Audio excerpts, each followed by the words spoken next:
All right, let's call to order the Regional Transportation Commission meeting for Friday, January 19th with a roll call. Tracy Larkin Thomason. Here. Devin Reese. Here. Alexis Hill. Here. Ed Lawson. Here. Bill Thomas. Here. Mary Luz Garcia. Here. Adam Spear. Here. Thank you. We have a quorum. Okay, thank you. It's Pledge of Allegiance. The flag's in the back. Mary Luz, will you lead us? Of course. Please join me in the salute to our flag. I pledge allegiance to the flag of the United States of America and to the republic for which it stands, one nation, under God, indivisible, with liberty and justice for all. Okay. Special recognitions, Lemon Drive Project of the Year awarded by APWA. Who's going to come on down?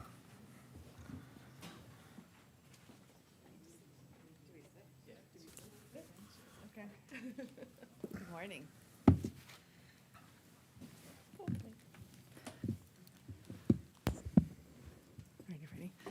Good morning. My name is Megan Size-Levin. This is Maria Paz Fernandez.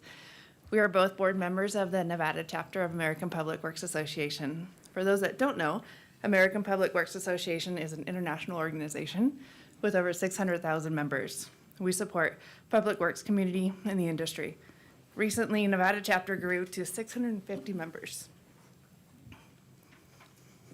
Our mission is to promote public works and provide education, training, certification, and networking opportunities to the public works community and our members. We're grateful for RTC's longstanding history of support and involvement in our chapter. Each year we host a spring conference in the south and a fall conference in the north, and we provide opportunities for agencies and their project teams to compete for a coveted Project of the Year award, or Project of the Year in several categories. Today, we're pleased to present the award to RTC and the project team for Lemon Valley Drive in the category of transportation for 10 to 20 million. If I can get it out of the packaging. If you could please join me in congratulating the team. We'd like to hand over the plaque. Thank you. To Gail? Yes, so project team, come on up. Accept that. Maybe we can grab a picture if that's appropriate. That would be great. Come on. You guys get down here. Don't be shy. Get your credit. How do you want to do it? You want to, like, you guys here and us stand here? Would you like to do it that way? Does that work? Or we can come down? Wherever you would like us. Yeah. Right there, Dale. Stand right in front of me. All right, ready? Nope, one more second. We gotta get All right, and 3, 2, 1. 3, 2, and 1. Okay. Thank you. Thank you so much. Okay. All right, let's move on to public comment. Madam Clerk, do we have any mail-in or email comment? Yes, we received 4 public comments via phone that will be included in the minutes for this meeting. Okay, thank you. And then we have in-house here, Ms. Donna Klontz. Good morning, Donna. Good morning, Mr. Chairman. Oh, $10 fine. It's not me. Phone going off. Good deal. Good morning, Commission, Mr. Chair, and staff. My name's Donna Klontz. I am a volunteer here in the community for our seniors, especially for AARP age-friendly work that is happening in the city of Reno, the city of Sparks, and in Washoe County to make it easier for folks to have a better life as they get older here, whether they're a younger person aging into being a senior like me or just needing to be connected better to the community. And one of the more important pieces of that is transportation, obviously.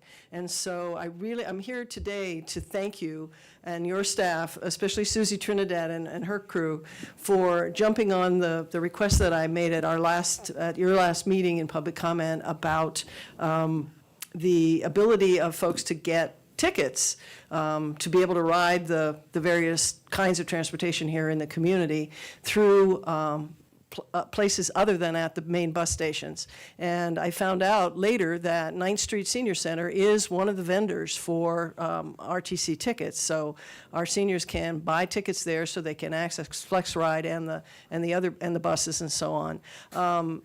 We started a conversation, and Susie got involved right away to see if we could get the City of Reno recreation programs to also take a look at becoming vendors, at least a couple of them, because some of the RTC bus stops are right there in front of the rec centers.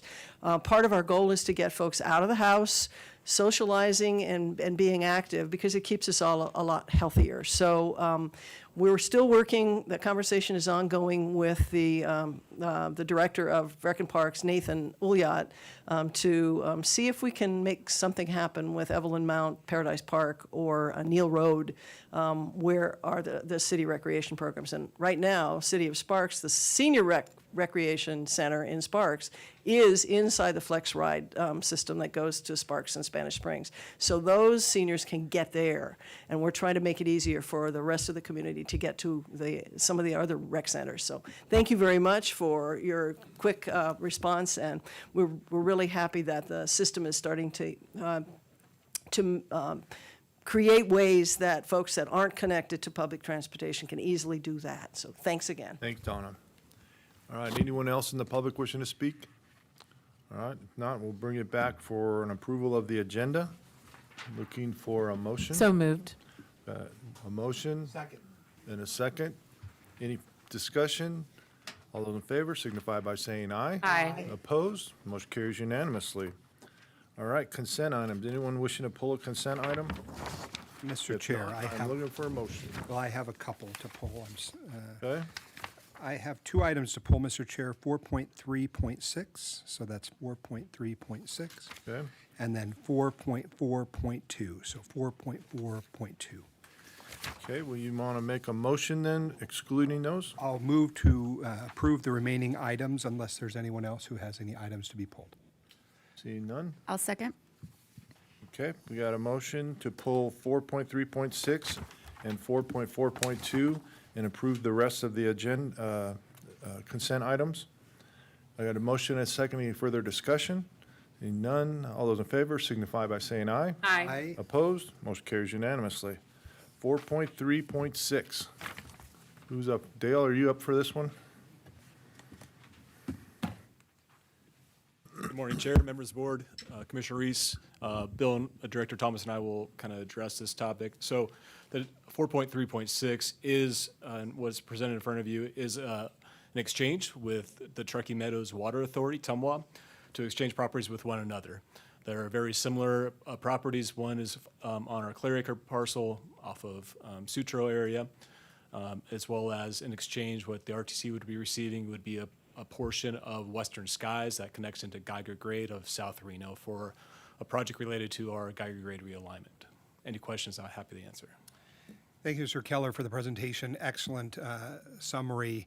I think I want to just sort of resituate my colleagues and make a comment. In October, I think, of 2023 is when this first came before the board, and we made some decisions then to move it forward, allowing the executive director, I think, to explore the disposition of those 6 parcels.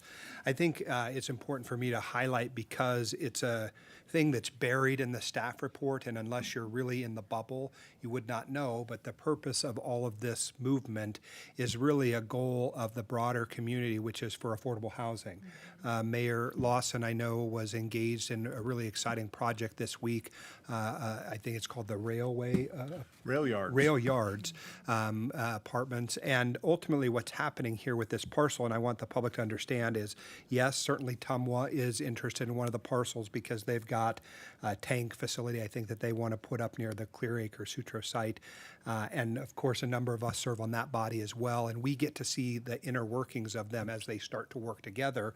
The city also requested, and it's attached as part of the packet, that this happened because RTC is then going to offer the land to the city at the market value, market rate. And then last, of course, RTC is interested in the TUMWA parcel. So everyone, the city, RTC, and this body, and TUMWA are interest in this for various reasons, but it highlights the intergovernmental connectedness that all of us face. It's why I'm so proud to serve with the other members of this elected body, both at the county and the city of Sparks, because ultimately the piece that will come later is that the city is hoping that this will be a site for affordable housing for our lowest income Reno residents. And so a lot going on this small item, and I didn't want us to pass by it so quickly that we wouldn't take notice of what's being facilitated by these great partners. Again, I'm honored to work with the city of Sparks and with Washoe County, with this board and with TUMWA, to achieve the substantial goals of our region, and just want to make sure that people understand that that's what we're really accomplishing here through this action item. And if I may clarify as well, this is a two-step process. So if the board approves this resolution, most likely next meeting, we'll have this a public hearing to actually ratify this exchange as well. Awesome. I'm happy to make a motion to approve, Mr. Mayor, Mr. Okay, Chair. go ahead. I've done the motion. Second. Motion and a second. Any further discussion? I'm going to just make one comment. Mr. Reese is correct. This is what happens when you cooperate intergovernmentally. Everybody comes out in a win-win situation. So thank you very much for pointing that out. All right, all those in favor signify by saying aye. Aye. Opposed? Motion carries unanimously. 4.4.2. Who's going to be on this one?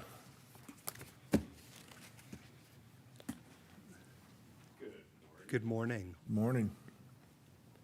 Members of the board, Chair. Ian Chamberlain with RTC Facilities. So we'd like to discuss the Meadowood Mall Transit Station relocation. We currently have design services set up for that. I'm thinking that you guys have kind of an overview of what we're trying to accomplish there, which is to relocate what we have now and have a better circulation footprint there. Well, Mr. Chamberlain, thank you for the excellent staff report and for the presentation. A couple of things. One is I want to make sure that I'm following along on two fronts. One is that we have a member of the public who comes with some frequency who's sight impaired, Dora Martinez. I don't see Dora in the audience today, but maybe Dora is listening. And oftentimes, she raises great questions that then cause us to rethink what we're doing for our sight-impaired customers.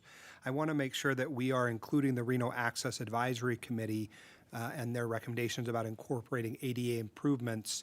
I know that, for example, a person who is sight impaired can't necessarily see the screens. So I make an assumption that what's happening is they're announcing over a speaker system or something like that when the bus arrives or when it's ready to depart. Can you speak to any of that?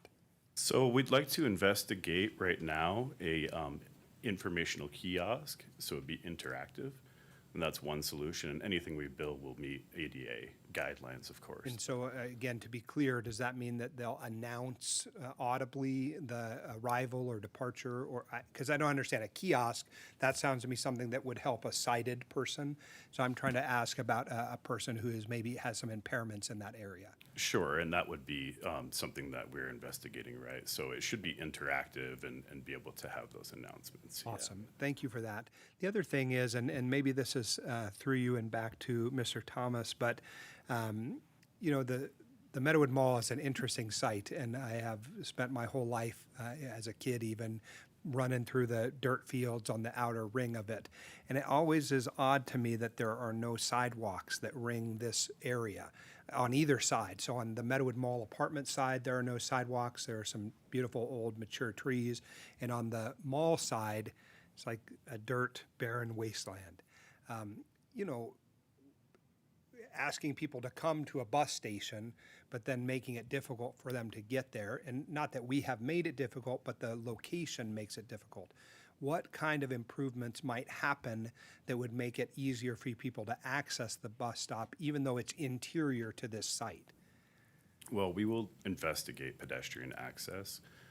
We'll be implementing LiDAR to track where people are coming and going, and that should identify the demands and where they're most needed, right? Well, and one of the things I appreciate about the RTC and its, especially its engineering staff, is when you say you're investigating, that tells me you're going to do something. I know it's not a commitment or a promise that you're going to make everything that I visualize happen, but please make sure that when we look at this project's long-term needs, that we are making the most investments we can into the infrastructure that leads into it. It can't just be an awning and a bus stop, but it's the area that is around and near it, because those are the limitations for people who are trying to access our services. And so just as you explore it, I'll be watching your exploration. Certainly. Thank you so much. Thank you. Happy to move to approve. Got a motion? Second. Second. Any further discussion? Seeing none, all those in favor signify by saying aye. Aye. Opposed? Motion carries unanimously. All right, let's move on to public hearing. 5.1, conduct a public hearing regarding approval of amendment number 2 to the 2050 Regional Transportation Plan, or RTP. Adopt resolution approving amendment number 2 to the 2050 Regional Transportation Plan.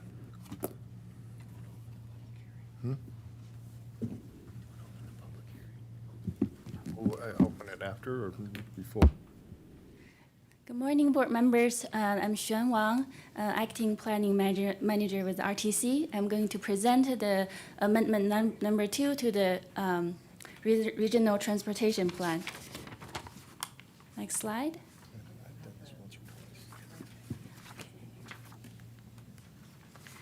The regional transportation plan, the RTP, is the first step of the process.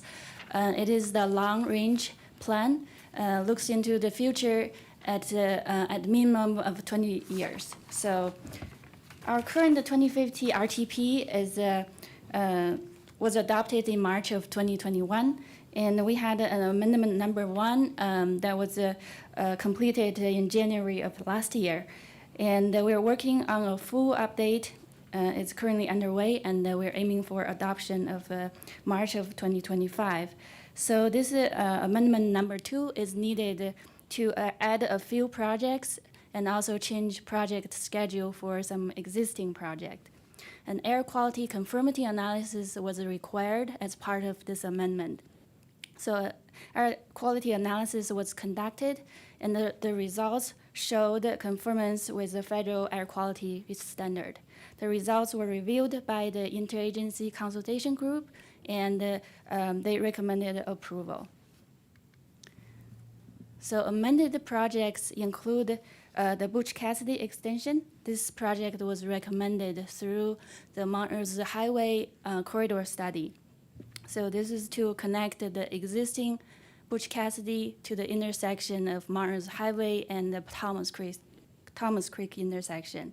This extension will improve safety and connectivity of the corridor. The projects also include the downtown Reno micro-mobility network projects and added new projects including the Virginia Street, Lake Street, Sinclair, Evans Avenue. And it also includes schedule change of Center Street, 3rd Street, Vassar, and Vine to move the project timing from 2025 to 2030. As part of the process, the proposed amendment will require RTC board, state, and federal approval. And the public comment period started on December 27th of last year and ended January 16th of this year. So the public comment period was advertised through media outlets, and the amendment was reviewed by Citizens Multimodal Advisory Committee and Technical Advisory Committee. So that completes my presentation, and I'm happy to answer your questions. All right, questions from the commission? Ms. Hill. Thank you, Mr. Chairman. There is some folks that are advocates for cycling in town that have concerns about Center Street, and I think could be some miscommunication about verbiage maybe on how we're discussing Center Street. You're saying it's moving to 2030. This constituents are telling me that it fully is being removed. Is that true? So from the RTP, we have the long-range project listing, and it is simply moved from the 2025 timeframe to 2030. That's what I thought. So not moved, not removed. Correct. yeah. Okay. And Graham will talk about the RTIP amendment in the next item, so he will discuss further. on that. Okay, thank you for the clarification. That's very helpful. Mr. Reese? Thank you, Mr. Chair. And I think Commissioner Hill is right to highlight this particular issue, in part because the micromobility network and what the work that RTC and the city of Reno are doing downtown is going to be, I think, transformational and legacy building. And for many years, the bicycling community has sought the future that I think is now laid out before us, and they want to make sure and ensure that the commitment is there.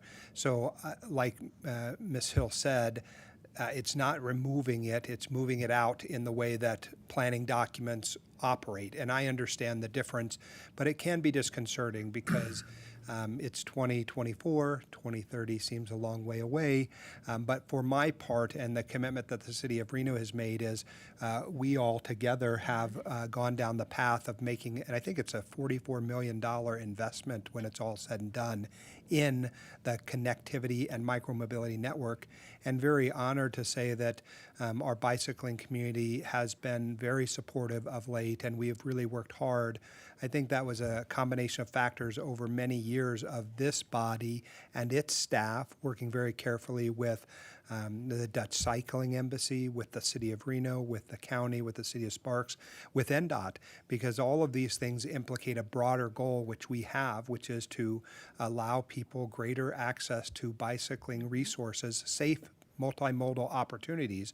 And so I hope people will understand that there is still a commitment to exploring the needs that will occur once these other improvements are made. And certainly, I think probably through no fault of anyone's, what's going to happen is we're going to get through this next wave of improvements, the $44 million in critical investments, and very quickly we're going to turn our attention to how do we expand it. Because this is not the end, this is the beginning, right? I know my staff is working very hard to look at the future of Center and University. They're also looking at streets like Forest. We had a constituent come to the city of Reno this week and talk about the need for improvements on Forest. There are improvements all along this region that can be made. They will be strategic, and they have to be put in the RTIP and planned for. And so I think your staff has done an incredible job of making that clear. I think what Commissioner Hill highlights is especially important, which is that we've got to communicate that well to our constituents, because we don't want them to feel like their voice has not been heard or that what they've asked for is being removed when they fought so long to get it. And so moving it out a little bit, totally understand and acceptable, especially with the critical investments we're making, but it's not being removed. That's correct. Yeah, thank you for the comments. Okay, anyone else? All right, this is a public hearing. Anyone in the public wishing to speak at this time on this item? All right, seeing none, I'll bring it back to the dais for a motion. Mr. Chair, I'll move to approve item 5.1. Second. Got a motion and a second. Any further discussion? Seeing none, all those in favor signify by saying aye. Aye. Opposed? Motion carries unanimously. Okay, 5.2, conduct a public hearing regarding the approval of Amendment Number 2 to the FFY 2023 through 2027 Regional Transportation Improvement Program, RTIP. Adopt a resolution approving Amendment Number 2 to the FFY 23 through 27 Regional Transportation Improvement Program. Thank you, Mr. Chair. Good morning, members of the board. So during this presentation, I'll be covering the proposed amendment to the federal fiscal year 2023 to 2027 Regional Transportation Improvement Program, or RTIP. There are similar. Graham, tell us your name first. Sorry, Graham Dollarhide for the record. Sorry. For the record. There are similarities with the presentation you just heard about the RTP amendment, but keep in mind these are two separate documents developed by the RTC, and each amendment requires separate action. So I'll give a quick background of the RTIP before getting in, excuse me, before getting into some of the details of the proposed changes. So the RTIP is required by federal regulation, and inclusion in the document is one of the steps necessary in making a project eligible for federal funding. The RTIP is a short-range program of projects that are scheduled and fiscally constrained. It moves the projects closer to implementation, as you can see from the graphic shown here. Project prioritization within the RTIP can change over time, which is part of what can trigger an amendment, which I'll cover shortly. The RTIP is strictly a programming document meant to show how federal funding will be spent. It must include all federally and regionally significant projects, regardless of funding source, and carried out by any agency within the MPO boundary.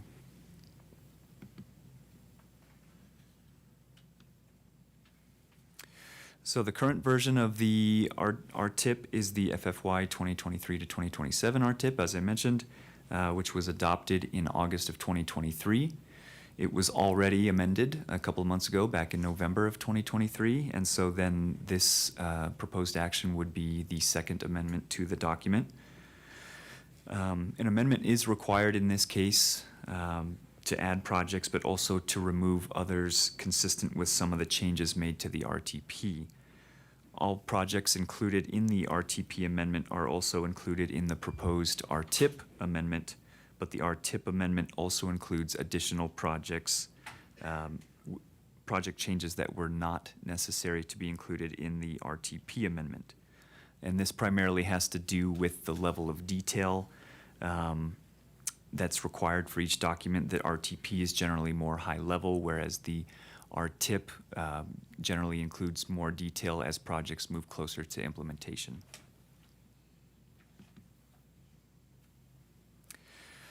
So because staff decided to use this RTIP amendment as an opportunity to clean up projects and other information in the RTIP, I won't go over every detail of every project, but I will cover the highlights. So if there are any questions on a project that I'm not going to cover here today, please let me know.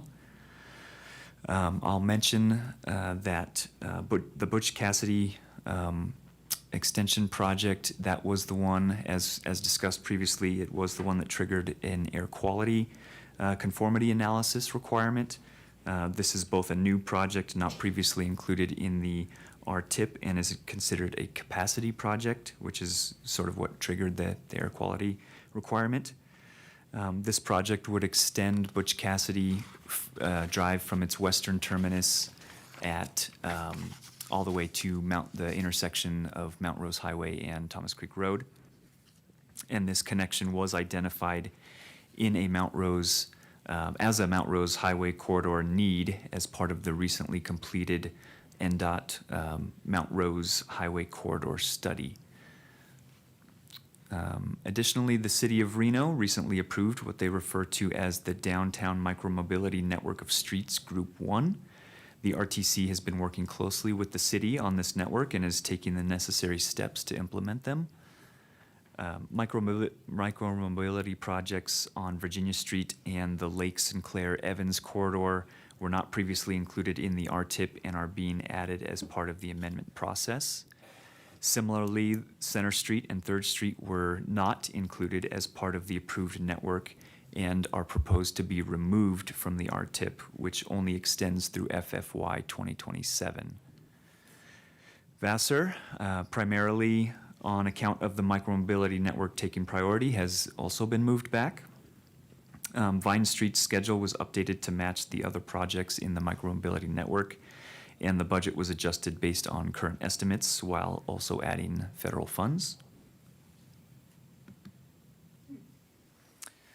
Some other changes, some other of the highlights on projects here include an update to the East 6th Street Multimodal Improvement Project, which recently received award for a federal discretionary grant, the Safe Streets and Roads for All grant program. This funding source is being applied as part of the RTIP amendment.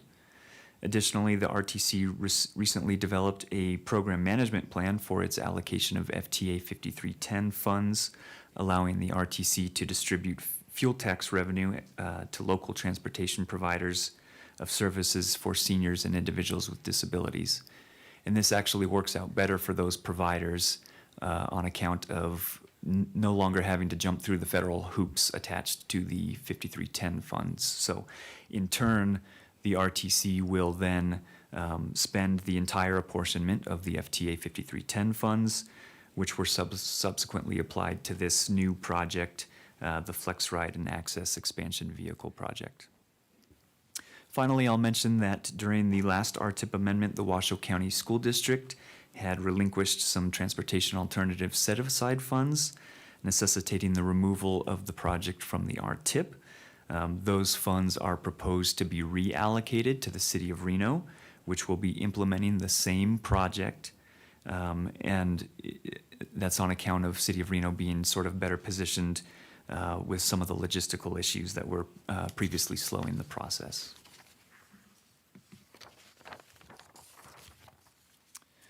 Some final notes on this amendment process. The proposed amendments will, as usual, require layers of approval from the RTC Board, NDOT, and FHWA and FTA. The public comment period has been noticed and was opened December 27th to January 16th. Public comments were received related to the removal of Center Street from the RTIP. With construction of these projects not even beginning until, or not slated to begin until federal fiscal year 2026, there won't really be a chance to complete this portion of the micromobility network, collect data, and analyze the results until after federal fiscal year 2027, which is why Center Street is not able to be included in the RTIP. Additionally, the proposed amendment reflects the results of the micromobility pilot project study and subsequent action by Reno City Council.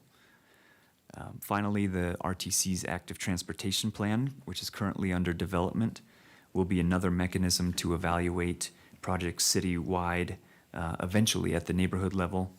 And I'll finally just mention that the Center Street project remains in the RTP and will also be reevaluated during the full update to the 2050 RTP, which is currently underway.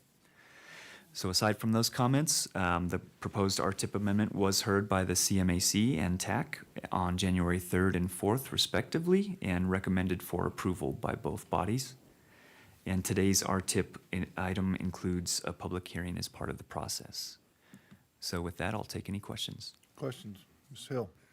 Not a question, just a big thanks to the City of Reno, Mayor Sheevy, Councilman Reese, and Ms. Koski, who's at every single RTC meeting, which I really appreciate, for ensuring that that school zone safety project got back on this list. And thank you so much. You guys are amazing for stepping up in that. And I just really applaud the City of Reno for making that project work. And I'm ready to make a motion unless other people have questions. Okay, make a motion. So moved. Mr. Chair? Oh, wait, public Wait. hearing. You see, you tripped me up. I'm sorry. This is a public hearing. Anyone in the public wishing to speak on this item? Seeing none, we'll bring it back. Now you can make your motion. Thank you. So moved. I got a motion and a second. Any other discussion? Seeing none, all those in favor signify by saying aye. Aye. Opposed? Motion carries unanimously. Okay, thanks, Graham. 6.1, approve the proposed new fiscal year 2025 street and highway projects for the RTC Street and Highway Program.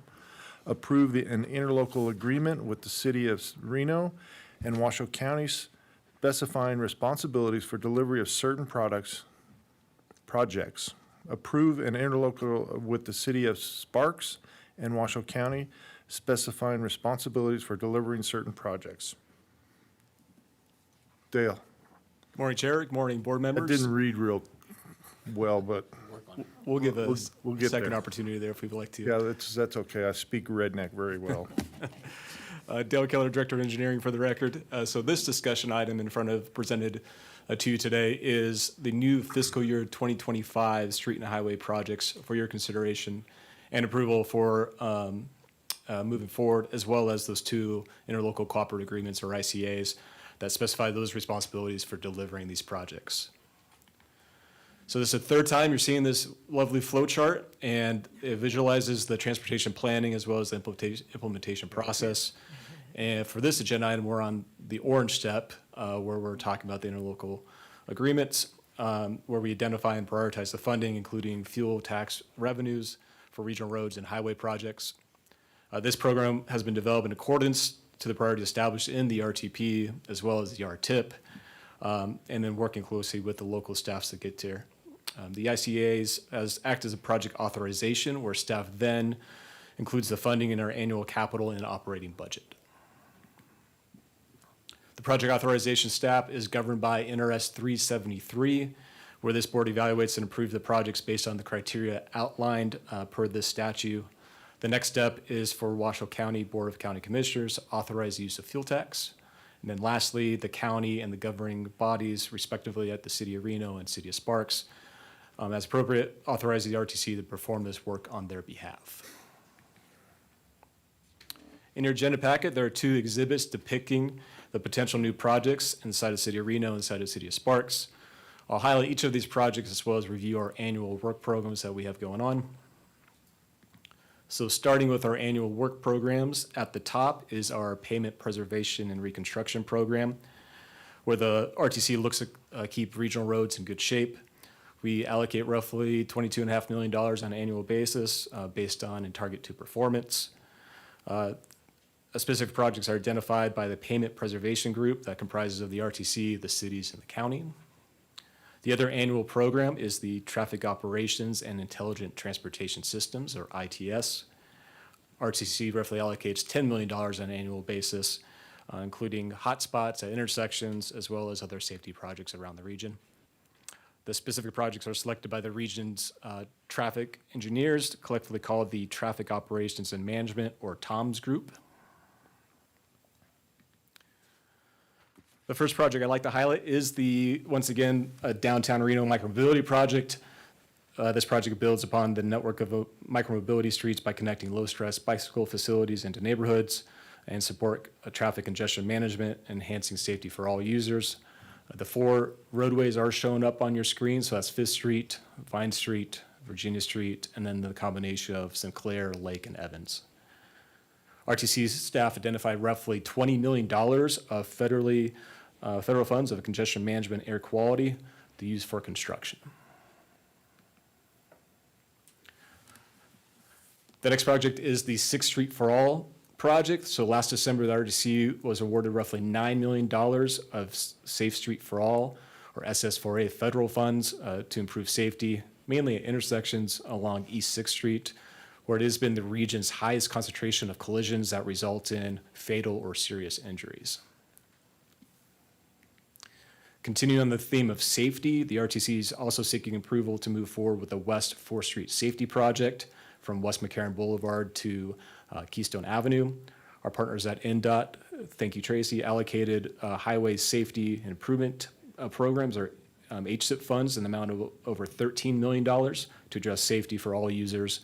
And the construction will focus on pedestrian facilities, separated bike facilities, and roundabouts at Summit Ridge, and shown here at Stoker. In the North Valleys, the RTC continues to invest in the much-needed infrastructure improvements as we continue to move on from the Lemon Drive project that we just saw this morning with the recent completion of this Sky Vista Boulevard and having Military Road, moving forward to final design. The next area we're looking into is the Moya Boulevard widening. That's going to occur from Red Rock Road up to Lear Boulevard to help address some of the safety issues and congestion issues in the North Valleys. Over in the City of Sparks, the RTC is seeking to begin the preliminary design of the Vista Boulevard widening project from Interstate 80 to Prater Way, with Pyramid Highway Phase 1 underneath construction, and Sparks Boulevard widening project that's on track to begin in 2025. Sky Vista Boulevard is next in line to address those safeties and operational concerns. So before I conclude, this presentation omits all the work that's going on with engineering. There are 56 active projects at various stages of design, construction, and closeout. In your agenda packets, we provided a status of each of these projects for reference. There are 20 construction projects that we're looking to begin or are in construction in 2024. Looking back, some of our major accomplishments that we had in 2023, our team did an excellent job completing the 4th Street Woodland Avenue roundabout, working through and delivering a much-needed project up in Sky Vista, as well as keeping our good roads good with the Los Altos Parkway's corrective project in Sparks. I'll end this presentation to talk about our pavement preservation program. Last year, we paved over 13 million square feet of regional roads. That's roughly 130% more than what we typically done, and we're really addressing and keeping our pavement condition index, or PCI, above our goal of 80. So it's been very successful. This concludes my presentation, and on the screen is the recommended action that I will not read. Mr. Thomas. Thank you, Mr. Chair, and thank you, Dale. I just wanted to highlight for the board, because a lot of times these things are invisible to the community and to the board, that I had challenged Dale and his team to really up the number of projects and improvements we do in the community. And the 20-plus projects going into construction, I think, is a unique effort on the part of RTC. It's a challenge that his team responded to and brought those projects forward. We're going to be testing our network of contractors and consultants to see if they can keep up with that workload. But we fully are moving forward with, I think, the direction of the board, which is to put these resources to use and improve the transportation network in our community. So again, I just wanted to highlight for the board, while it's not apparent, this is a pretty significant increase in putting road projects out to benefit the community. And I wanted to thank publicly Dale and his team for doing that. Any other comments? Mr. Reese? Thank you, Mr. Chair. I want to just say a couple things. Number one, Mr. Keller, you and your team have done an incredible job, and all of the staff at RTC work so very hard and work in coordination with the staff at other of our partner agencies, right? It's not just RTC alone or the City of Sparks alone, Washoe County alone, all working together. The next step for us is in February. This will come before the Reno City Council, and I'm hopeful to have the support there of that body. I'll point out one project. It's not in the city of Reno, oddly enough, that I am super excited about, and it's the project which is the Vista Boulevard Widening Project, so a City of Sparks project, but a really exciting project. I know that because of our relative size and areas that we cover, sometimes it can look very much like Reno or even Washoe County are taking a lion's share of the projects. But this is one very important project that really matters to all of us in the region. Even folks that aren't using Vista a lot, it starts to impact the other roadway sections. And I do try to use Vista when I'm able. So I'm really excited about that particular project that is identified. So I'm very happy for it and for my colleague from the City of Sparks. Thank you. Anyone else? That's an important road to get to Golden Eagle Recreation Park. Yeah, it is. And bicycle lanes on And that. the hospital. Yep. Okay, any other questions, comments? If not, I'm looking for a motion we're just accepting the report? A motion to approve the item Okay. could be appropriate. Move to approve. Second. Do you want us to read that long paragraph you put in there, Dale? If you desire, no. Want to bring it She back does up? not. Yes, I can read it. Oh, there it is. Approve Mr. the, Ch- Just to make sure I'm being clear too, it's at your discretion whether you'd like to read the Oh, entire okay. item or just approve as, the item as as written. outlined in the staff report. Move to approve. Second. I got a motion and a second. Any other discussion? Seeing none, all those in favor signify by saying aye. Aye. Opposed, motion carries unanimously. 6.2, presentation on a report from Government Leadership Solutions regarding its evaluation of the RTC's organizational climate. Laura. Good morning. I'm Laura Freed. I serve as the Director of Administrative Services here at RTC. It is my privilege to introduce the professionals from Government Leadership Solutions who conducted the study. They are here in person to go over the methodology, the findings, and answer any questions this board might have. So without further ado, I'd like to introduce Dr. Maria Church and Marie Gackey, and they will conduct the PowerPoint presentation for you. Welcome, ladies. Please give us your name for the record when you start. Certainly. I'm Dr. Maria Church. I'm the CEO of Government Leadership Solutions. Pleasure to be back here in Reno, Nevada with all of you. And this is my colleague, Marie Gackey, who is our Chief Operations Officer and data analyst in charge of the study. All right, so we worked for quite a while doing a very in-depth study of your organizational climate, your organizational culture. Specifically, we wanted to gain a greater insight of the employee views here at RTC and of Washoe County. We were specifically looking at senior leaders, executive director, and department directors, as well as to gain an understanding of the level of collegiality, trust, openness, and accountability here at the RTC. So this report that we're going to present to you is a very brief executive summary of the process, which really identifies the areas of strength that you have, which you will see momentarily is very deep and wide. And these are areas that certainly you all can celebrate. Also, we've identified areas of opportunity for improvement as we are human and we are always in a mode of continuous improvement. So we'll identify those areas for you all, as well as the perceptions of the organizational climate based on our extensive interviews and study with your employees.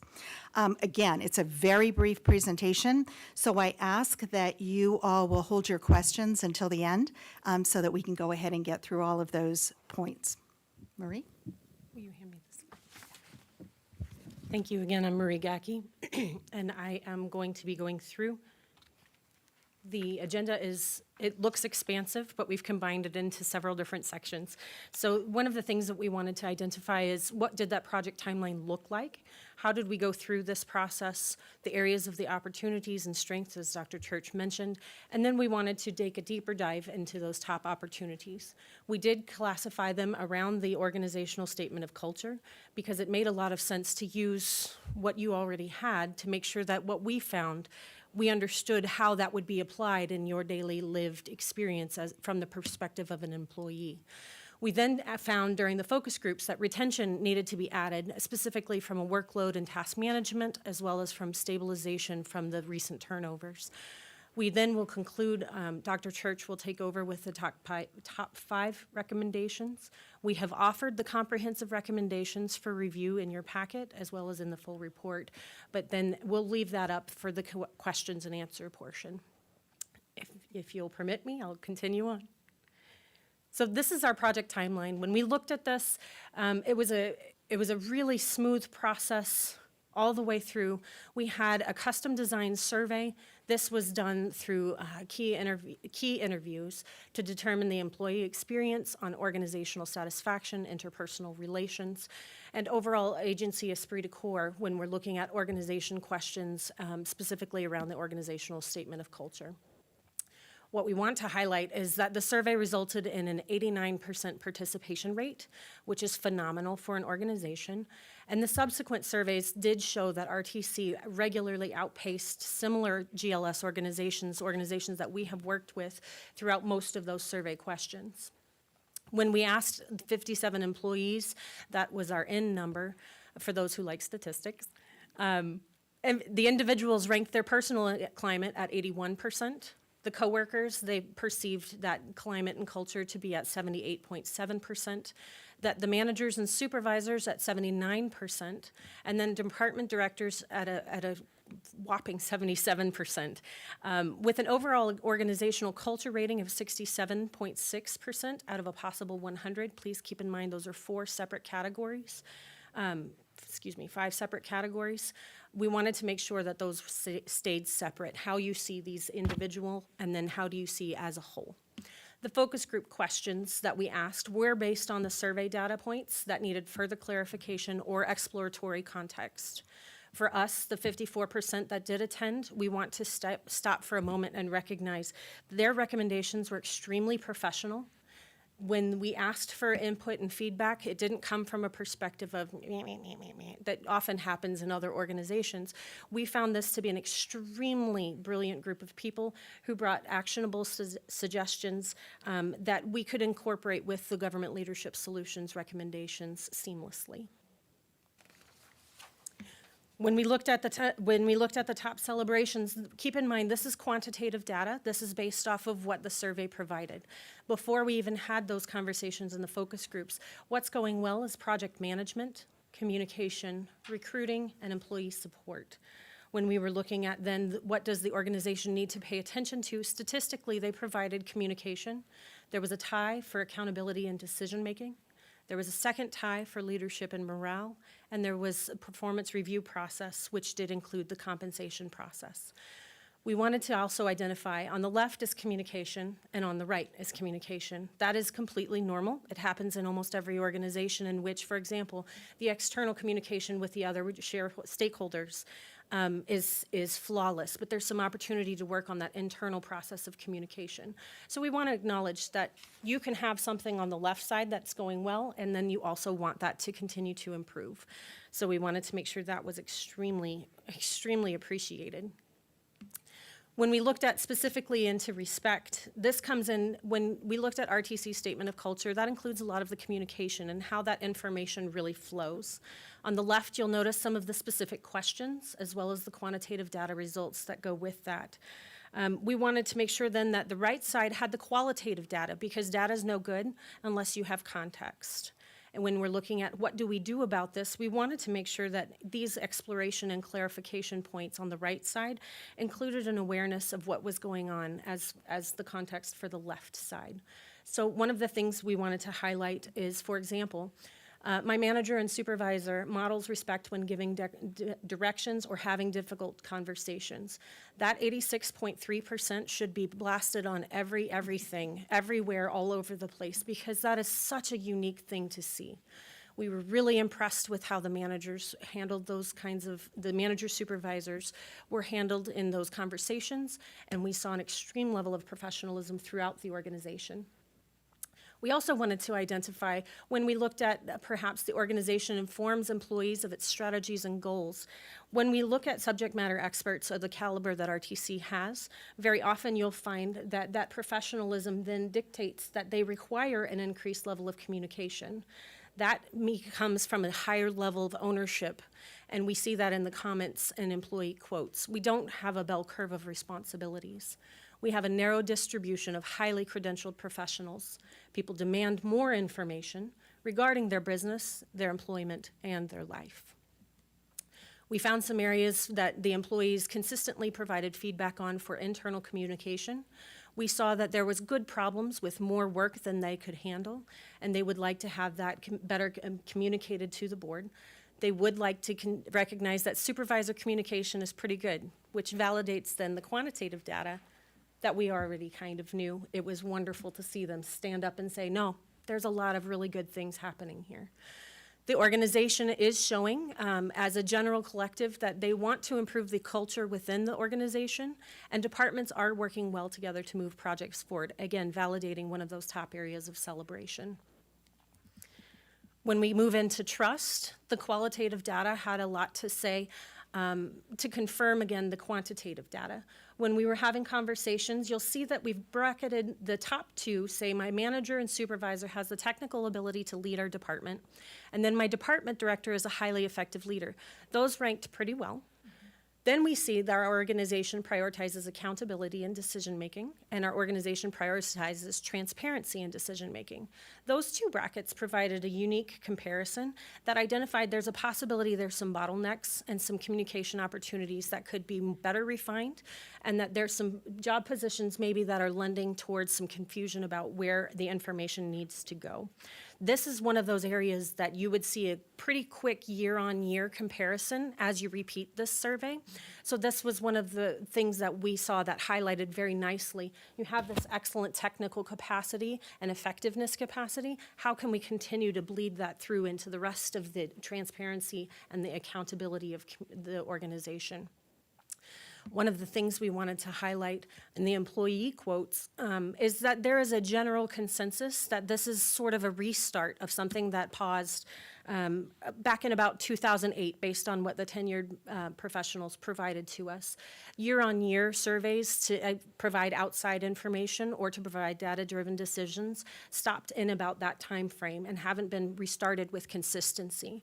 And so we see that in several of the comments that there was concern of what is going to happen with this information. We're thrilled that this is going to be a priority for RTC, and we are celebrating that there will be something that comes from these surveys. When we looked at the commitment, we did want to identify that this comes in with the decision-making process and how feedback is offered. When we looked at the left side, we again will see that these subject matter experts have the same high level of ownership when it comes to decision-making, as well as their perceptions of how those strategic decisions are being made and are they balanced fairly. We wanted to make sure that this opportunity was further explored to say, well, if you hesitate to give suggestions, why is that? We saw that 42.9 said this is not a problem for me, and so we said, okay, well, where is the problem? If there's a potential breakdown in communication, what could the problem happen with? And we saw again that communication, that nothing will happen if I do, or that there's that the workload squeeze, that it would make more work for me. So communication and that workload squeeze created that opportunity to say, if I'm hesitating, these are likely the two reasons why, if it's a problem at all. What we wanted to identify on the right side of the range, the right side, is that there's a range of perspectives of what's going on right now in the organization and the opportunity that the team has to capitalize on that. One of the things being that some of the decision-making problems have left. Another, that we are trying to reduce politics within our decision-making to the greatest extent possible, with the understanding that it's going to occur when you have a regional environment. One of the things that we did here was we often find out after the decision is made, but if you had asked my opinion, I could have saved you a time. Again, that's that ownership and that real dedication to being involved in the process. We saw a really great example of that during the focus groups. Apparently, there was a policy that came out from the HR department that asked for public input. And we heard from several different focus groups that they just loved that they got their opinion included in a public comment space.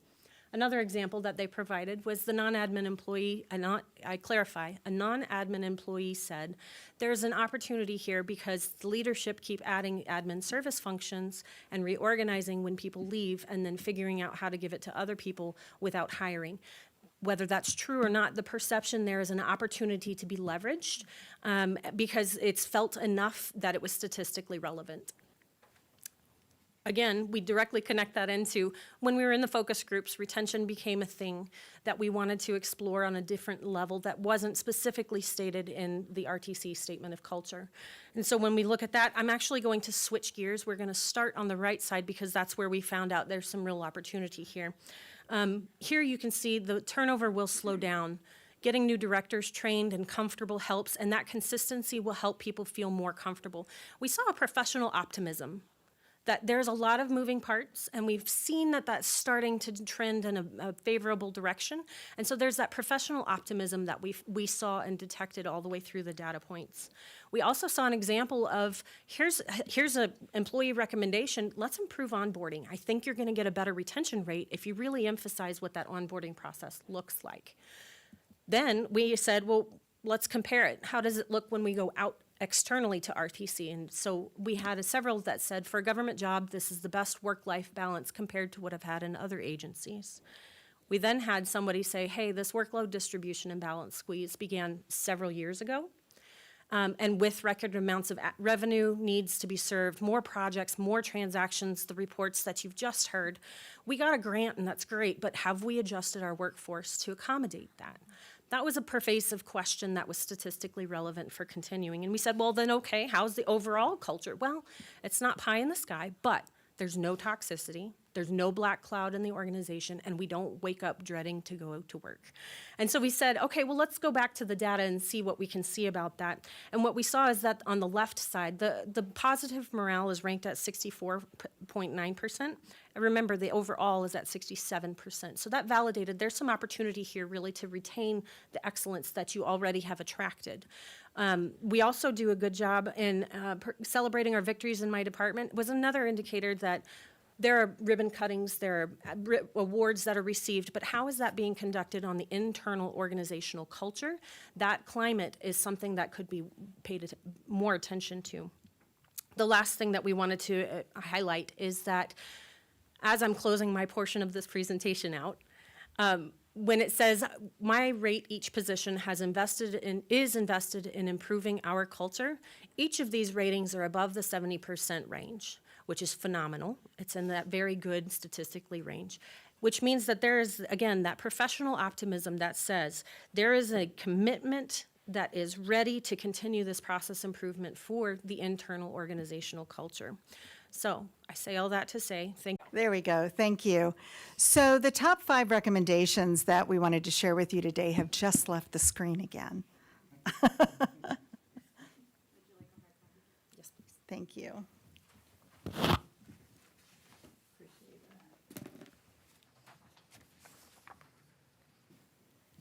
Thank you very much.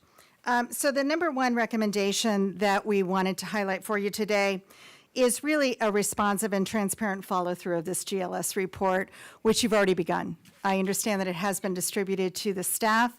And so, you know, as Marie had said, it had been a while since an employee survey was done. And so the employees are waiting to see what you're going to do with it. And so certainly by sharing the information is certainly the first step in that responsive and transparent follow-through. You'll also see in just a moment that there is some real low-hanging fruit recommendations that can be done rather quickly that will show that we've asked, you've spoken, we've heard you, and now we're responding. And so that really is the follow-through that's going to add to the trust and the credibility of doing these types of very brave surveys whenever you pull back the curtains and you invite outside experts to come in and take a peek. The second recommendation, internal communication improvements. As Marie had alluded to, communication showed up on both what we can celebrate, what's going very, very well, and where there's areas that we can continue to improve upon. And so the internal communications is one of those areas that we recommend. Things like strategic storytelling. You know, things are happening that are great every day at the RTC. And so how are we strategically sharing those stories across departments? How are we then able to feel that sense of pride from one department really achieving something great and then the other department hearing about it and still feel very proud of that accomplishment because that was all part of the overall team of the RTC. Highlighting managers and supervisors, again, this scored very, very high in having the ability to have difficult conversations, having the ability to really communicate effectively. So that's an area that, again, you can strategically storytell and celebrate, and people will feel a sense of pride even if they're in a different department. Also addressing any barriers to workflow and communication. We believe that there's some areas that can probably tighten up there to help with that communication flow from the very, very bottom to the very, very top. And leveraging your new PIO, yay. So this is absolutely something that your PIO can assist in. The third recommendation is leadership coaching and training.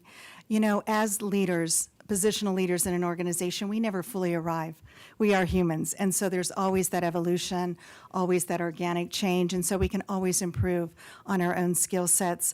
We certainly believe in the power of executive and leadership coaching, the skill set of emotional intelligence as well, and you know, taking part in the assessment of emotional intelligence, also participating in a workshop on emotional intelligence would be a great way to sharpen the saw, so to speak.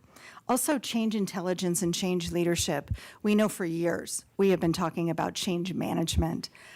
Change management and change leadership are really two subtle and yet very distinct skill sets. And we find that when positional leaders really do focus on increasing and improving change intelligence and change leadership, you see a greater response and greater results in change initiatives as well. And of course, relationship building. Always continue that relationship building is very, very powerful for positional leaders throughout an organization. The fourth recommendation that we wanted to highlight are the performance review process and the associated compensation program. We understand that there's motion and works to address that, and that was something that already has begun taking a deeper dive and looking at internally.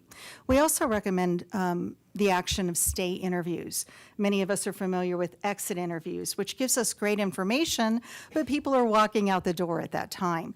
So stay interviews allows people who are currently in the organization to share what's going really well for them as an employee and a member of the RTC team, but also where are there areas that we can improve upon? Where are there some areas that might entice me to stay a little bit longer. So we see a lot of powerful results again when organizations start doing stay interviews. 360-degree evaluations, which are evaluations in 360 degrees. So it's not only being evaluated by the people that supervise you and or lead you, but also being evaluated by your peers and people that you supervise. Again, very, very powerful tools and techniques for improving our own leadership prowess. And then finally, the last recommendation that we wanted to highlight were board visits. You all, showing up, saying hello, continuing to relationship build, and getting to know the people throughout the organization. Marie and I were both so very impressed with the caliber of professionalism and knowledge and dedication by your people here at the RTC. And so by showing up with no agenda, just to say hello, how's it going today, I think could just mean a whole lot of really good points for you all and also for the employees that you would be interacting with. You remember that term, management by walking around, right? So being visible and again, building those relationships. On the next slide, what you're going to see is, and that's in my control, excuse me. What you're going to see here is a variety of recommendations, which, sorry, I think I just messed that up. It was not me, it was Casper. Okay, good. So you'll notice on your last page of your hard copies, there is a comprehensive list of recommendations. And we do have a tendency to sort of over-deliver on recommendations because we understand that our clients like to have a variety of recommendations by which to choose from. We've categorized these for your convenience into short-term, again, some low-hanging fruit, that are things that are completely actionable in a very short period of time, as well as more moderate recommendations that you might want to consider that are a little more longer term. And then, of course, annual recommendations as well, such as repeating an assessment like this, at least on an annual basis. What that does for you with this assessment right now, you now have a baseline by which to measure, and you can see the areas of improvement and celebrate those. And then, based on the environment around us, there might be new areas then that we might want to focus on for continuous improvement. So with that, we would love to answer any questions that you all might have. Questions from the commission? I don't have questions because this was such a great report, and I thought it was really well done. And I want to say thank you to the staff who participated. I mean, 89% is incredible, especially because I know that these are difficult questions to answer, and especially all the participation in the breakout groups that you did and to really dig in and find out what the particular issues were. So I'm really impressed with your firm. Thank you so much for really committing the work. I just have a few thoughts. May I express them now? You can express whatever Okay, you'd like. thank you, Mr. Chairman. So overwork staff, we have 26 new projects that we just approved. We have 56 active projects right now. We have ongoing planning plus our public transit operations. I think we need to task our director with looking at that while they're building budget here soon to look at how can we expand and support our staff? I mean, they're crying out and help, they're asking for help, and they haven't been expanded since 2008. And I know that the county, we are still correcting that. That's not done yet because it's happening in every local government, especially in Nevada because of our tax structure. And so I don't imagine that we're going to fix it tomorrow, but I think we need to make some movement on that this next budget cycle to listen to the staff and make sure that people feel heard and that we can't burn people out, especially because I've been reading it's very difficult to hire. I love the recommendations about going to UNR, and I know Commissioner Garcia will say that's too late. We have to actually go earlier to recruit people to get into these fields. But it's hard to hire planners right now and engineers, and that's why those firms, are struggling as well. The private firms, and they're also stealing our staff away from us. So we're dealing with that fun situation. But I think there's also not enough support for Mr. Thomas. So if we could look and consider next budget cycle re-establishing the deputy for RTC, just to support all of the work that needs to be done on the culture. I love all the recommendations, but I'm like, who's going to do all this work? So we need to see if we can manage that. And then I think for the board's piece, there's work for us to do. I got a call from Scott Gibson to come down to the Keystone Bridge before it was open to traffic, to meet the crew, to see it on site. And that was so cool. And I think that having those informal relationships and seeing projects and appreciating the work of the team, I think that there's some opportunity to do that. And if there's some organic way we can make that happen without putting more extra work on the staff, that would be great. And then our annual board retreats, probably a bit more education for the board as well. And then also seeing how we can invest in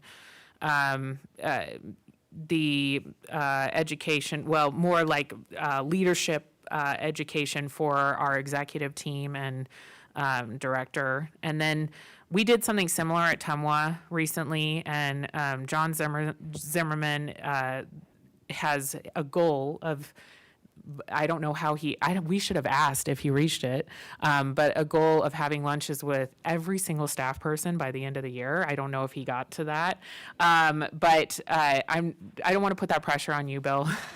Certainly, every director is a different. They need to do it in their own way, but he made that commitment, and in HR is now doing 5-year planning for each one of their staff, because not only are we losing staff because of retirements and because of the private sector, but we also want to keep staff. And what they found in the study is most staff were very happy in where they were. They just wanted more education, or they wanted more time off. So I think really digging into the specifics of what staff are looking for, and it sounds like we're doing that class and comp study, which is awesome. I think that's going to be very helpful. And then, oh my gosh, and then I just think in government, and I've worked at the city of Sparks, I've worked at the city of Reno, and now at Washoe County.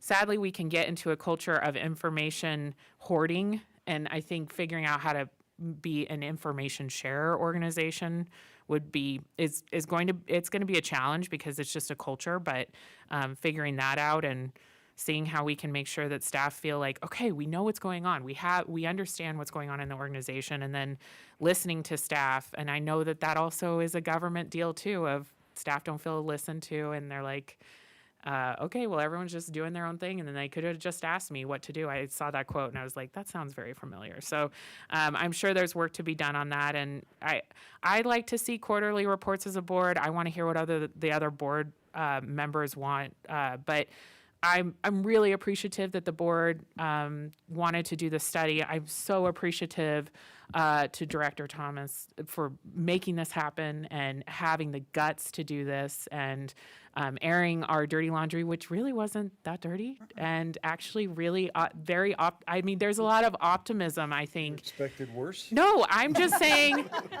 we're hearing from the experts that these are really positive outcomes, and we have just a few things to tweak that are pretty normal, regular things that are happening in every government agency, and we just want to be the best. So this is a great opportunity to see how we can be the best. But thank you for that. So that's all I have.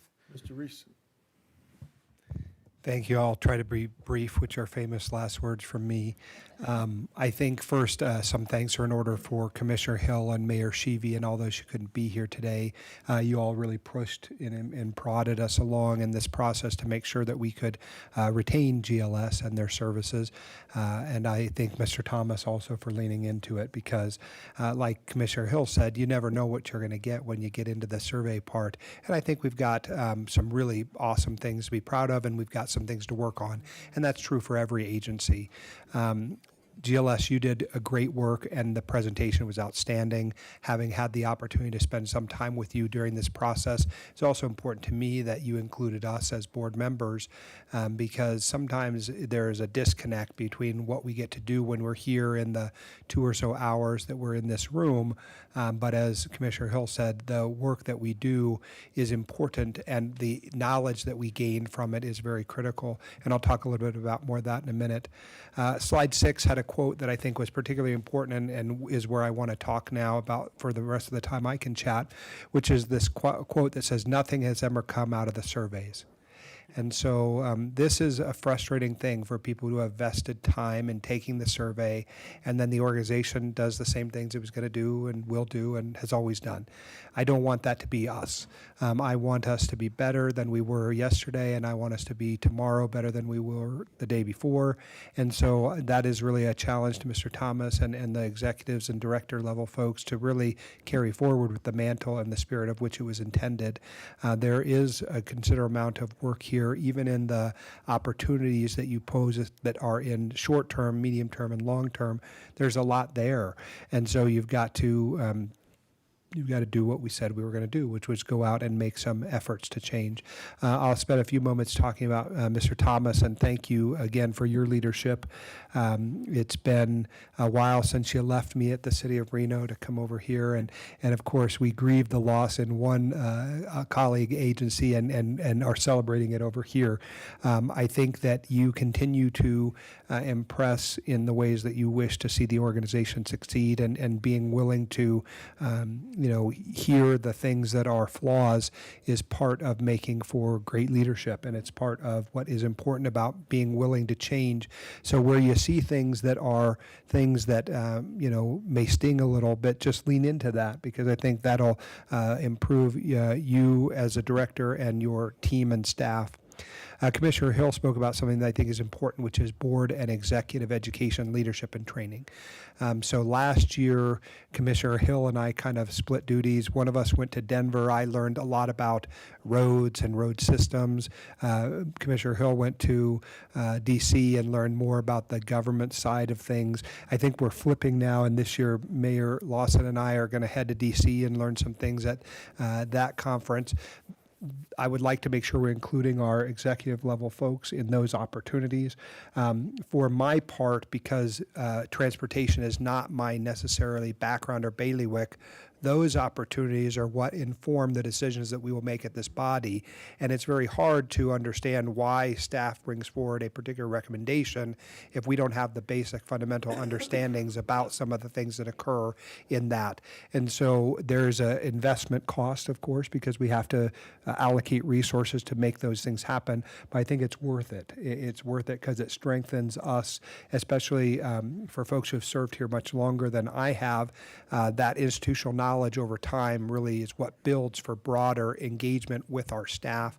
And I think that's reflected in the survey. There are different points along the way where I can say this staff member is really speaking to a broader opportunity about being heard and coming from a place of knowledge. And so in that regard, I think that's a very key component, especially as it worked out in the moderate term and even the annual related recommendations. The last thing I will say, and this is not a fault, it's not a criticism, it's more an additional challenge. The survey results were heard or responded to, I think, by 89 or 90% of the folks. And yet there is a whole nother group of people who are not our employees that I think also should be surveyed. And I'm really referring to our drivers, our mechanics, the Keolis and MTM partners. I know there's a separation between sort of us and them. This is a can of worms that I don't think we want to go down the rabbit hole with on today. But it's hard to think about an organization without thinking about all of its parts.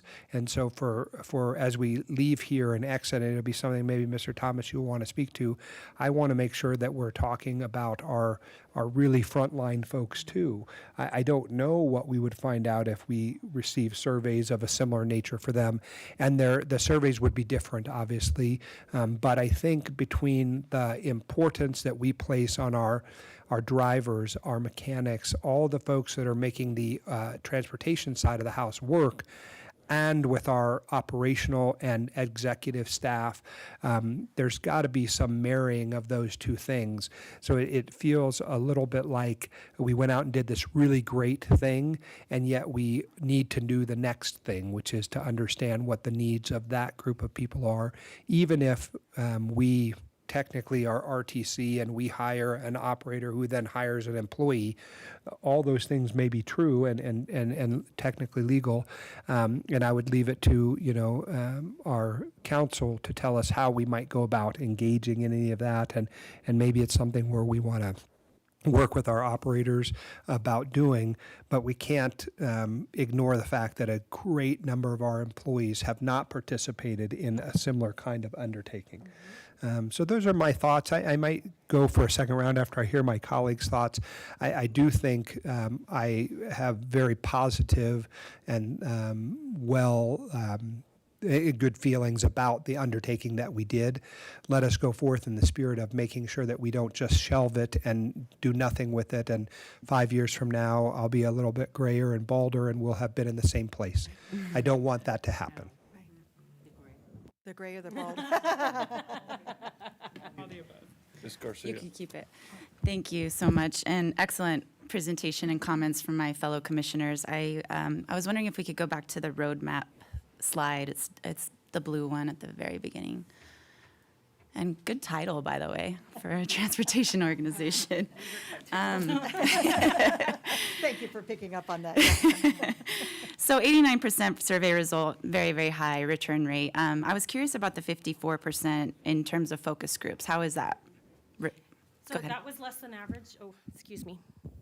Can you hear me now? That was a less than average. However, we understood that we were walking into an organization that had experienced significant turnover. We understood that there were a lot of people that were coming into this space with not a lot of confidence in what was going to happen after the fact. And so we understood that this is like a baseline. This is a baseline to find out, is my information actually going to be confidential? Can I trust this people we don't know to take this information just as seriously as if they worked here too? And so we understood that we were coming up actually against a harder, we were quite tickled with 54% because at certain points we were like, we don't know. It was optional to come. We put it out there, we had it set aside.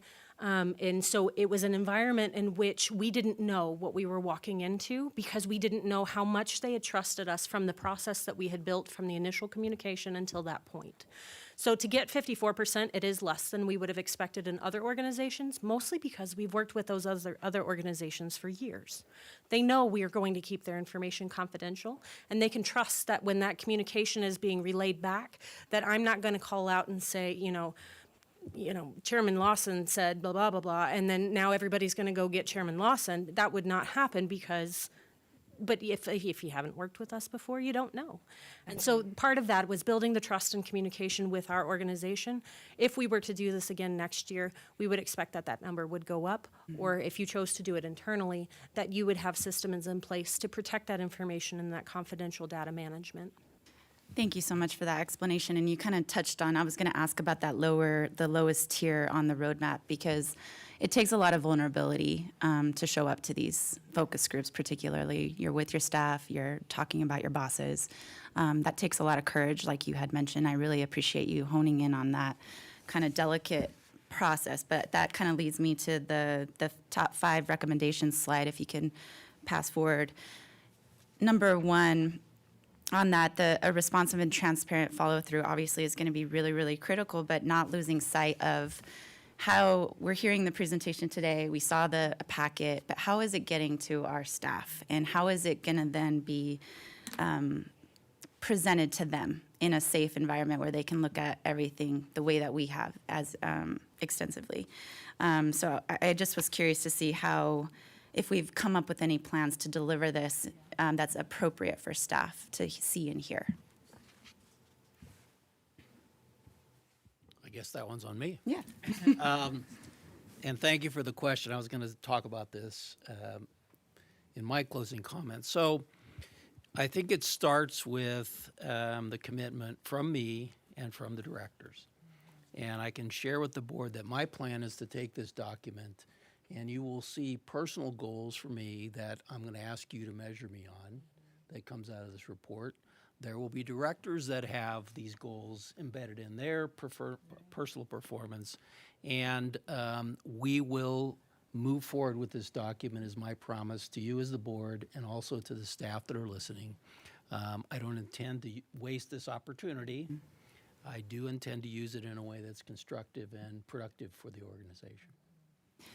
Thank you for the response, and I truly believe like what our staff tells us is gold. I put a lot of weight on that, and I think that really leads to a healthy organization when you have the courage to listen to it, right? Because it doesn't always feel good to hear that. But Councilmember Reese honed in on that one quote that I did too about, hey, these results never go anywhere. So as long as I feel comfortable knowing that this is going to be disseminated down to the staff and articulated to them, that makes sense to them.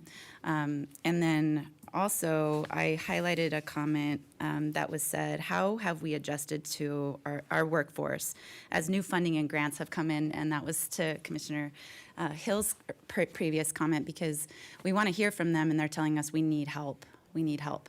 And not to put the onus on RTC, because I put a lot of pressure on Bill, like, hey, let's go after this grant for Sun Valley, let's do this, let's do that.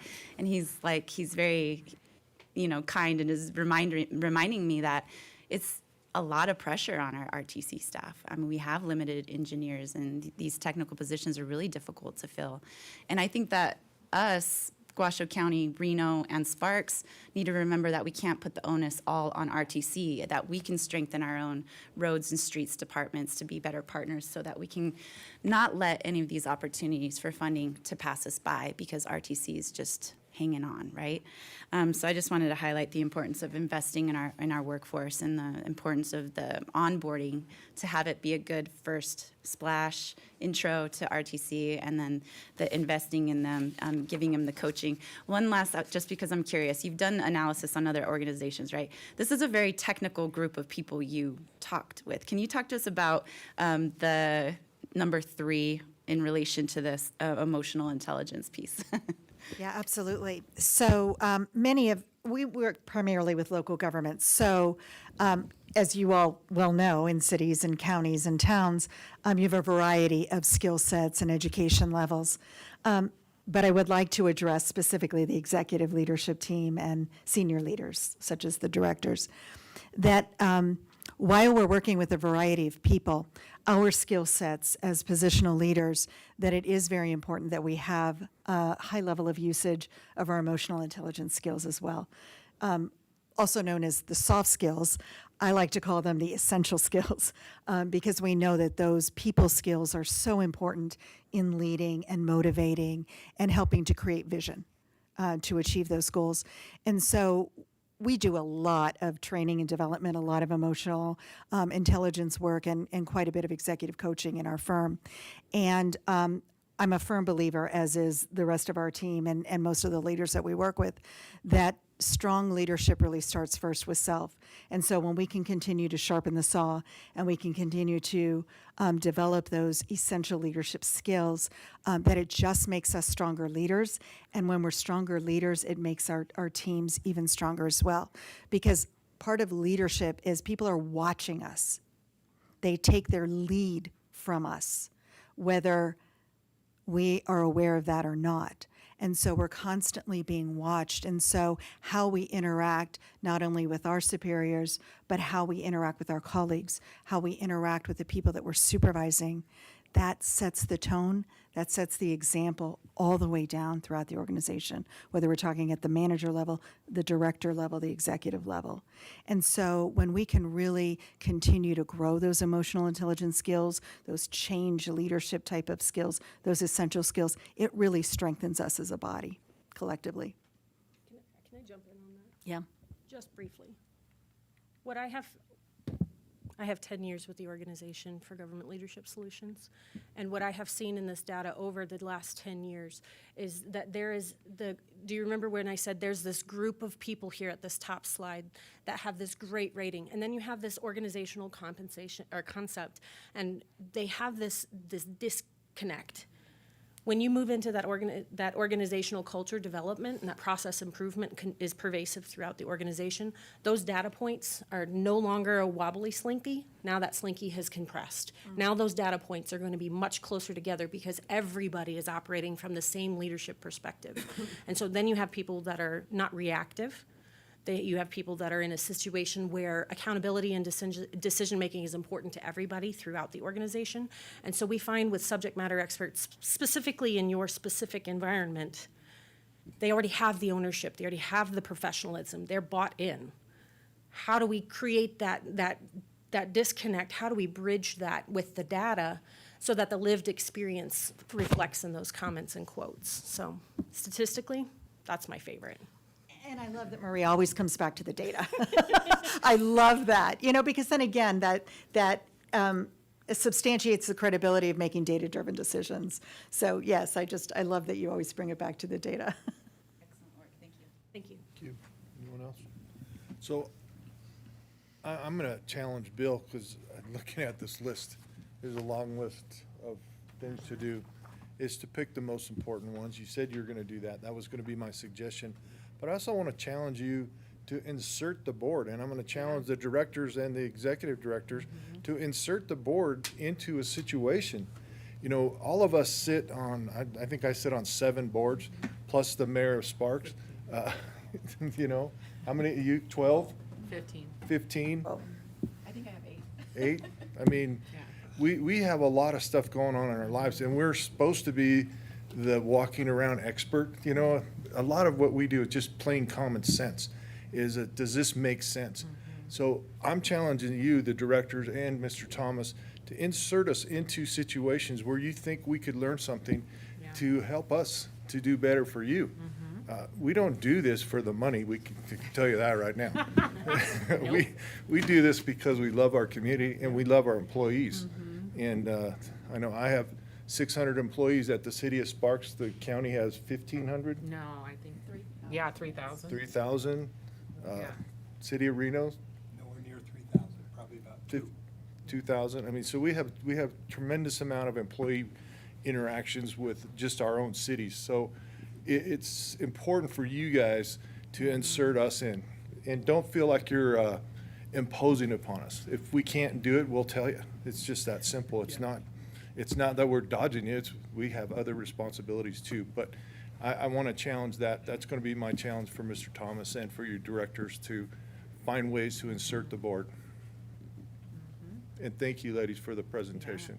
Great work. Our pleasure. And we won't let it fall by the wayside. Will we? Brief answer, no. Go ahead, Bill. I don't want to belabor this, but there are a couple points I want to make. First of all, anything like this, I think people have said it, and it's true, and I think it's just human nature. There's always the risk, right?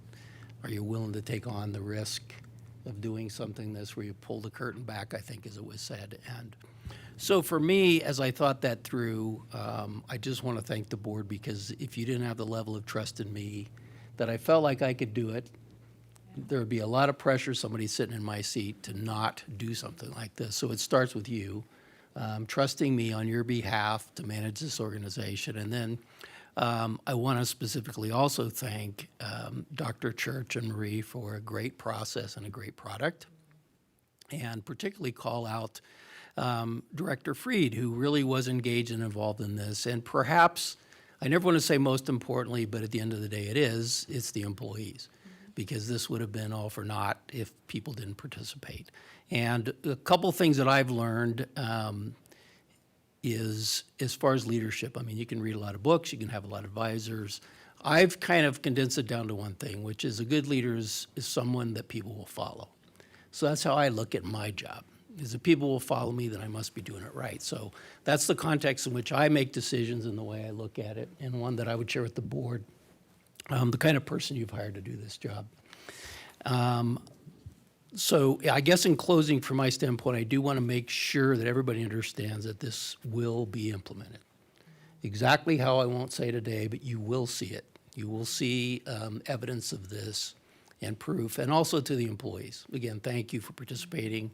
This will be real. Things will be done. It will never end. And I guess one last thing that I wanted to say that I keep thinking of is the world that you all live in influences the world that I live in, which influences the world that the employees live in. And having done this for more years than I want to say, unfortunately, we live in a world of criticism.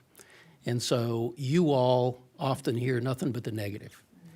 Really? Yes. On a daily basis, frequent. And so, We're here negative. yeah, so it's just the world that you live in, and it moves down through everybody to always focus on the negative things. And the thing I've learned from this is there's a lot of positive here. And you got to have the negative to get better, but you need to celebrate the positive. And that's my promise, is more celebration of the good things. So thank you. Just the response is amazing. Oh, my I mean, God. on our surveys, we get in the low 60s. I mean, that's an incredible response rate. Good job. All right, what do you want, Adam? Do you want an acceptance of the report? This is not an action item, so no action is necessary. Thank you then. All right, thank you ladies. very much. All right, let's move on to 7.1, Mr. Thomas. Thank you. In the spirit of celebrating, I wanted to start my announcements today by the early present we got the week before Christmas. That week, we had the arrival of our first 2 hydrogen fuel cell buses. We've been working to diversify our fleet of alternative fuel buses, and this is the next step in that direction. The buses are scheduled to get a hydrogen-themed wrap next month, and we plan on putting the buses into service in spring after our temporary fueling facility is operational and our mechanics and operators are trained. These buses have a range of about 300 miles compared to our all-electric buses that get closer to 100 miles per charge. So we like the upside and the flexibility that these buses will offer us as we move away from to the internal combustion engines that are really the predominant method of moving people around. Thanks to a low-no grant award of nearly $8.8 million, we expect 6 more of these buses later this year. A permanent fueling facility at our Sutro property and virtual training for mechanics. So this program will cover all the bases in terms of training our people, adding new facilities, and adding this new tool for us to provide a high-quality, clean air transportation system. I do want to thank Ian, who's the manager of this project, because one of the things we learned when we were in front of the electric bus transition is these new technologies are fraught with decisions and choices and problems that you don't know of till you get there. So we are working through, our biggest challenge right now is the fueling. As you can imagine, in our community, there's not a lot of hydrogen, not a lot of hydrogen fuel cell places. So we're working through, and Ian's leading that, the tough transition away from things we know to things we don't know. So we're going to do our best to perform for the community, but my ask is of the community, of the board, is understanding this is a new and different thing. And in doing that, there's going to be bumps in the road. January is Human Trafficking Prevention Month, and in respect of that designation, we held an event to showcase one of our buses 2 weeks ago. This bus was wrapped to raise awareness about the issue in our community. I want to specifically thank Commissioner Garcia for using her discretionary funding to pay for this messaging, and thank Nicole Coots from our design team who actually put together the wrap design. I'd also like to thank Commissioner Garcia for doing such a great job in speaking at that event, along with Sheriff Darren Balaam and also Melissa Holland of Waco, Nevada. I thought that was a very successful event and one that we were proud to host. We also have a Don't Drink and Drive bus wrap that we installed last month, and I want to thank Mayor Sheevy for using her discretionary funds to install this wrap. The wrap coincides with the free rides that RTC provided on New Year's Eve. This is an important way to safely move people around our town during a night when a lot of people are celebrating, but unfortunately celebrating with alcohol.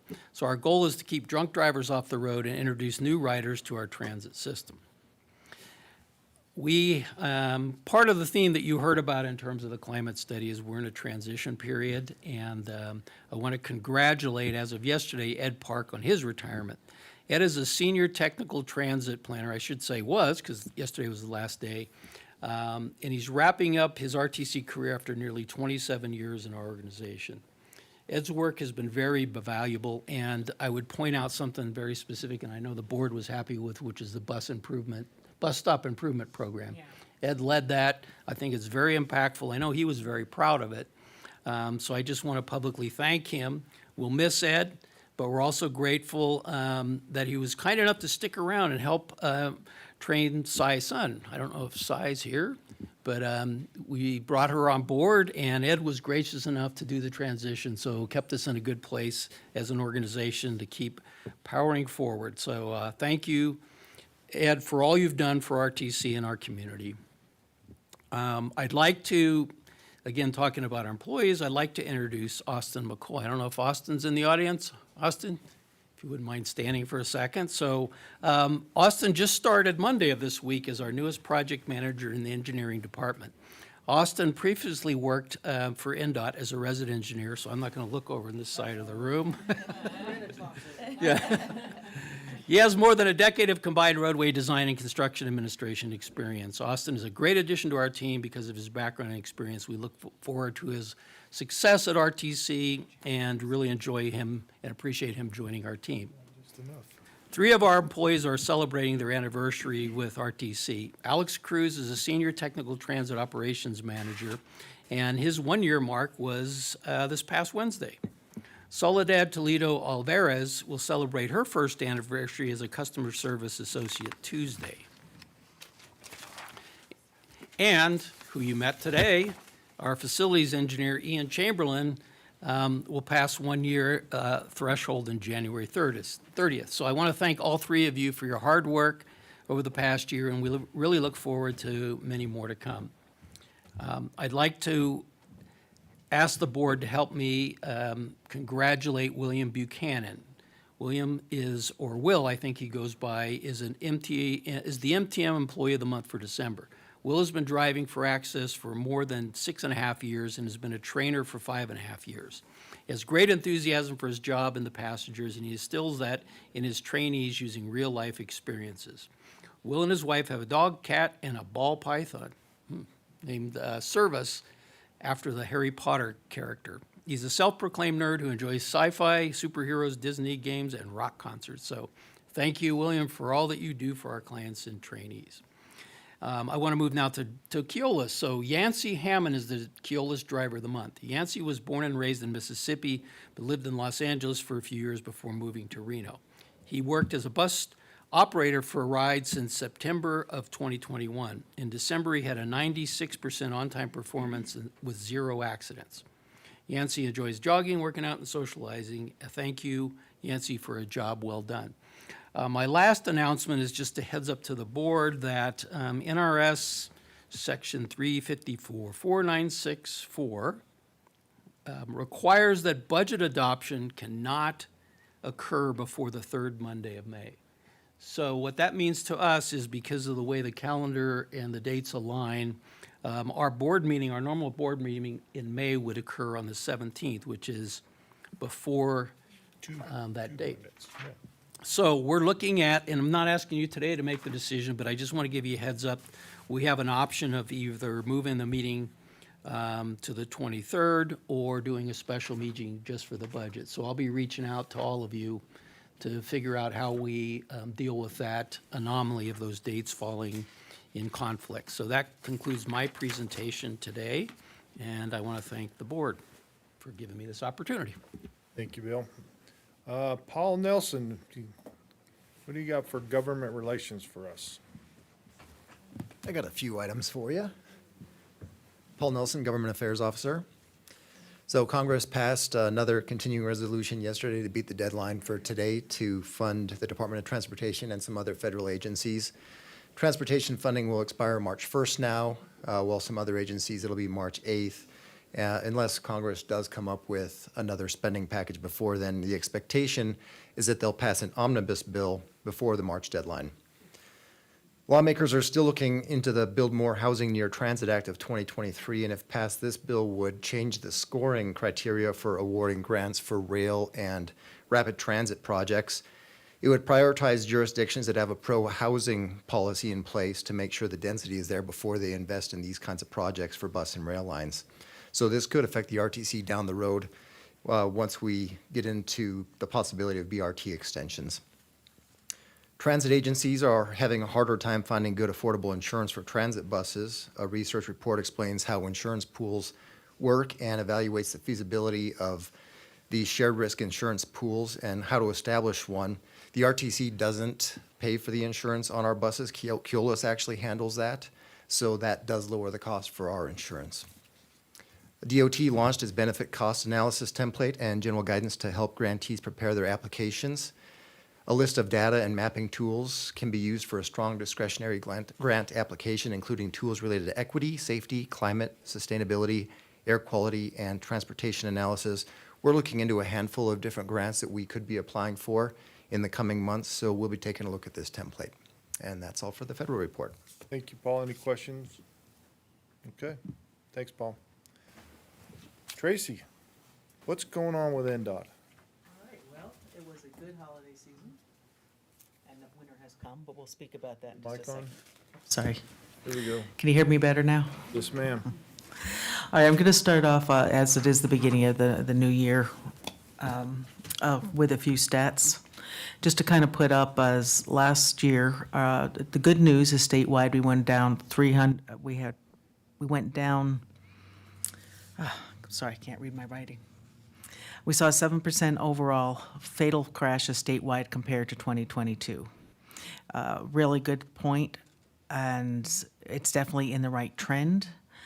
But I also want to talk about, because we went from 416 down to 386, so definitely in the right trend. But now I want to talk a little bit specific to Washoe County.